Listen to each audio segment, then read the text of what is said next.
afternoon and welcome to the Frank and Pam Bearfield Training Center.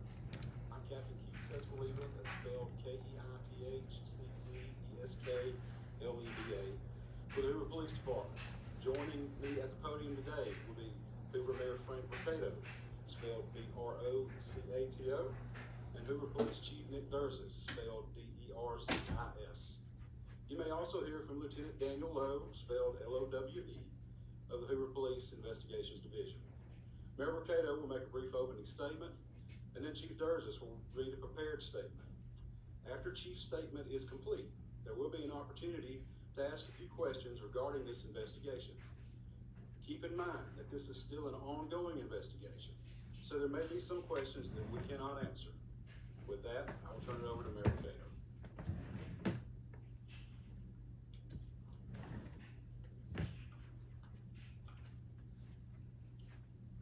Thank you and good afternoon for you all coming today.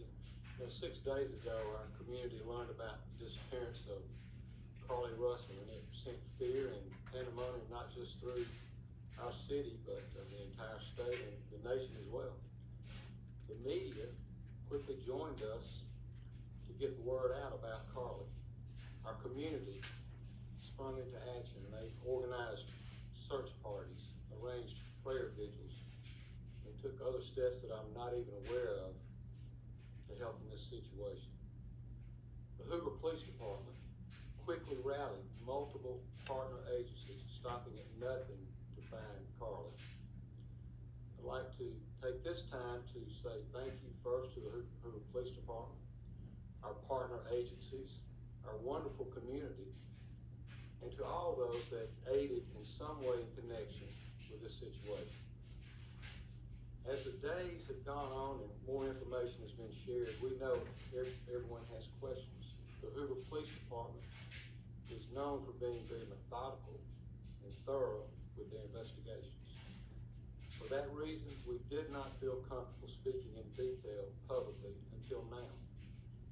It is important that we share this information now so that our community can be put at ease. So at this time, I'll turn the microphone over to Hoover Police Chief Nick Durzis. Thank you. Thank you, Mayor. Thank everyone for being here today. Besides me, stands the team who played a significant role in this investigation. I want to thank our department, members of surrounding local law enforcement agencies, the FBI, Secret Service, United States Marshals, and ALEA for their assistance in this case. We said from the evening of July 13th, our focus would be the safe return of Carlee Russell. That occurred on Saturday, July 15th, approximately 49 hours after she called 911 and disappeared. From that point, our focus has been to determine Carlee's whereabouts during that time and what exactly took place. Let me say up front, this investigation is not over.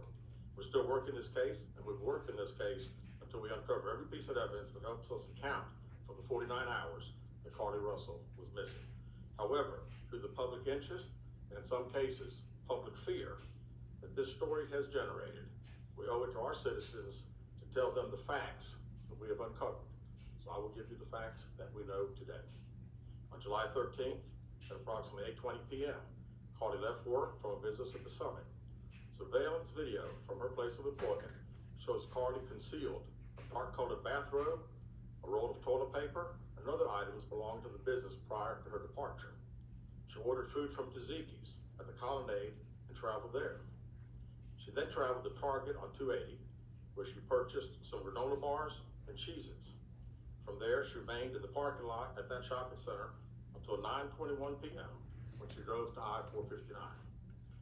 Carlee communicated on her cell phone with individuals known to her while on her path of travel up to the point of calling 911 at 9:34 p.m. And at this time, we will play the 911 call in its entirety.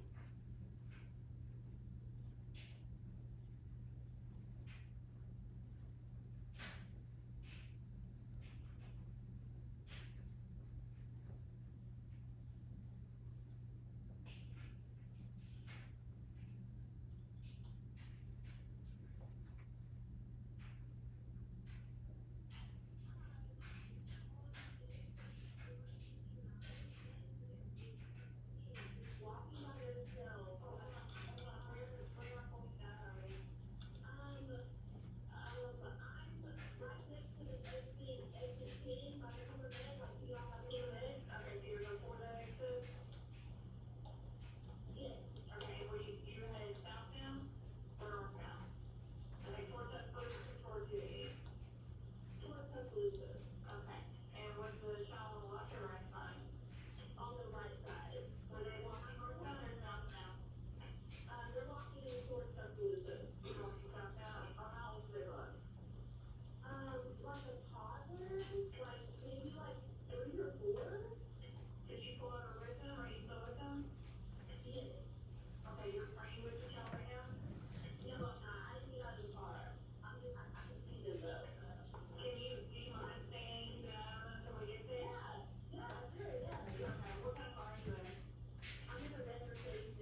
the 911 operator. She went missing during that conversation sometime after 9:36 p.m. Traffic camera footage was obtained that depicted this portion of the incident, and that footage was analyzed as part of the investigation in conjunction with the 911 call and cell phone data to accurately determine the time frame. Carlee's 911 call remains the only report of a child on the interstate, despite numerous vehicles passing through the area at that time. No one has called to report that a child is missing, and the Hoover Police Department will not locate any evidence of a small child walking down the interstate. Data from Carlee's phone, including her Life 360 app, shows that she traveled approximately 600 yards in her vehicle while she was on the phone with 911, stating that she was following a child. 600 yards.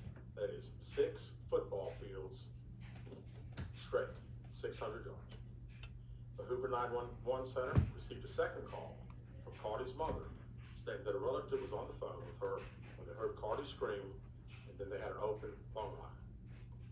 Hoover police officers arrived on the scene within 5 minutes of being dispatched, and several other officers arrived shortly. They located Carlee's wig and cell phone in the grass near the vehicle. Her purse was located in the front seat of her vehicle with her Apple Watch in the purse. The food she ordered for Tazikis was also in the car. The items she purchased from Target, as well as the items taken from her place of employment, were not in the vehicle, nor were they located anywhere around the scene. Hoover police deployed all available assets from the point in the search for Carlee. Additional resources were called in to include our own drone unit, crime scene investigators, numerous detectives responded to the scene. Throughout the day Friday, officers from surrounding local and federal agencies assisted Hoover police in the search for Carlee Russell. Officers returned to the scene on 459 to conduct a thorough line search for evidence. K-9 teams from the Jefferson County Sheriff's Department responded to check for any sign of Carlee, the child that she claimed to see, and anything else that could be considered evidence in this case. Those searches all turned up empty. Private citizens, including search parties organized by her family, friends, began looking everywhere that they could find any trace. These searches took place throughout the day Friday and again on Saturday, yielding nothing. At 10:44 p.m. on July 15th, the Hoover 911 Center receives a call from Carlee residents stating that she returned home on foot. In subsequent investigations, detectives obtained surveillance footage of Carlee walking down the sidewalk alone prior to her arrival at her residence. She was conscious and speaking with paramedics when she was transported to UAB. Detectives were able to obtain a brief statement from her prior to being treated and released. During the statement, she told detectives that while traveling down the interstate, she saw a baby walking down the side of the road and called 911. She stated when she got out of her vehicle to check on the child, a man came out of the trees and mumbled that he was checking on the baby. She claimed that the man then picked her up and she screamed. She stated he then made her go over a fence. She claims he then forced her into a car, and the next thing she remembers is being in the trailer of an 18-wheeler. She stated that the male was with a female. However, she never saw the female, only hearing her voice. She also told detectives she could hear a baby crying. She told detectives the male had orange hair with a big bald spot on the back. She said she was able to escape the 18-wheeler and fled on foot, only to be captured again and then was put in a car. She claims she was then blindfolded and was not tied up because the captor said they did not want to leave impressions on her wrists. She said that they took her into a house and made her get undressed. She believes they took pictures of her, but she does not remember them having any physical or sexual contact. She stated the next day she woke up and was fed cheese crackers by the female. She said the woman also played with her hair, but could not remember anything else. At some point, she was put back in a vehicle she claims was able to escape while it was in the West Hoover area.